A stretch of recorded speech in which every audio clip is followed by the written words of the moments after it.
10 जून 2026 को प्रधानमंत्री नरेंद्र मोदी लगातार लोकतांत्रिक तरीके से चुने गए प्रधानमंत्री के रूप में जवाहरलाल नेहरू का रिकॉर्ड पीछे छोड़ देंगे। लेकिन इस रिकॉर्ड के साथ एक और बहस भी जुड़ी हुई है। 1952 में भारतीय लोकतंत्र अपने शुरुआती दौर में था, तब सिर्फ 53 राजनीतिक दल चुनाव मैदान में थे।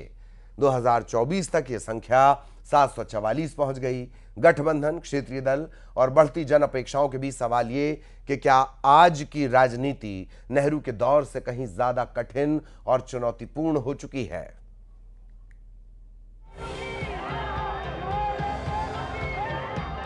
लोकतंत्र की असली ताकत उसकी विविधता होती है।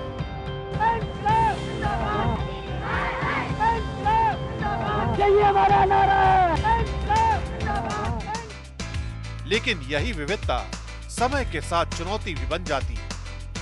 आजादी के बाद के शुरुआती वर्षों में भारतीय राजनीति अपेक्षाकृत सरल थी। राष्ट्रीय स्तर पर कुछ ही राजनीतिक ताकतें थी और चुनावी मुकाबले भी सीमित दायरे में होते थे।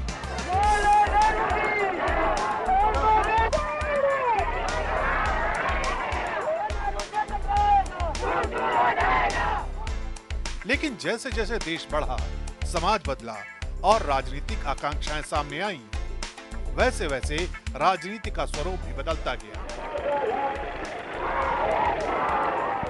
मेरी जो ताकत है वो मोदी नहीं है, 140 करोड़ देशवासी।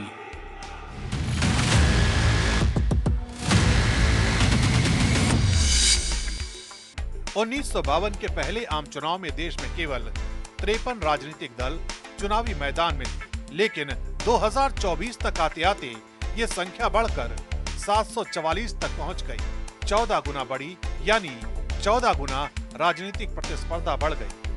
क्षेत्रीय दलों का उदय हुआ, जातिगत और सामाजिक समीकरण बदले। गठबंधन राजनीति का दौर आया और चुनावी मुकाबले पहले से कहीं ज्यादा बहुआयामी हो गए। भारतीय लोकतंत्र का सफर जितना बड़ा हुआ है, राजनीति की जटिलता भी उतनी ही बढ़ी है। एक समय था जब राष्ट्रीय मुद्दे चुनावी विमर्श पर हावी रहते थे, लेकिन आज स्थानीय, क्षेत्रीय और सामाजिक मुद्दे भी चुनावी परिणाम तय करने में बड़ी भूमिका निभाते हैं। डिजिटल मीडिया, सोशल मीडिया और 24 घंटे की राजनीतिक निगरानी ने इस चुनौती को और बढ़ाया है। यही वजह है कि 1952 और मौजूदा दौर की राजनीति की तुलना करते समय सिर्फ चुनावी नतीजों को नहीं, बल्कि बदलते राजनीतिक परिदृश्य और बढ़ती प्रतिस्पर्धा को भी समझना जरूरी हो जाता है।